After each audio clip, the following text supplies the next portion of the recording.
खबर मेदिनीपुर से है। रामनवमी उत्सव को लेकर बीजेपी की ओर से जिले भर में कई जगहों पर आयोजन किया गया। इसके जवाब में सत्ताधारी तृणमूल कांग्रेस की ओर से भी कई ब्लॉकों में रामनवमी के आयोजन हुए, लेकिन मेदिनीपुर में नगर निगम द्वारा जो आयोजन किया गया वह बाकी सभी से काफी आगे निकल गया।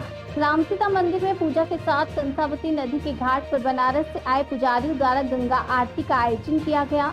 दोपहर से ही हजारों लोग इस पूजा में शामिल होने पहुंचे।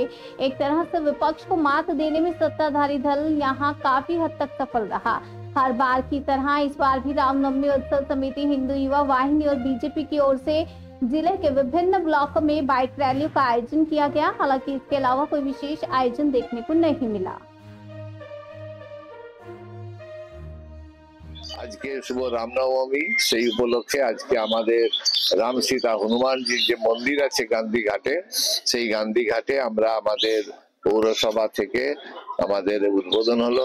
সন্ধ্যাবেলায় আজকে গঙ্গা আরতি হবে। আপনারা জানেন যে আমাদের মুখ্যমন্ত্রী মমতা বন্দ্যোপাধ্যায় তিনি আমাদের অনুপ্রেরণা দিয়েছেন যে গান্ধী ঘাটে নয় সমস্ত নদ নদীতে গঙ্গা আরতি করার ক্ষেত্রে, সমস্ত নদী তো গঙ্গা, সেই জন্যই আমরা আজকে শুভ দিন এই রামনবমীতে আমরা এই অনুষ্ঠান করব।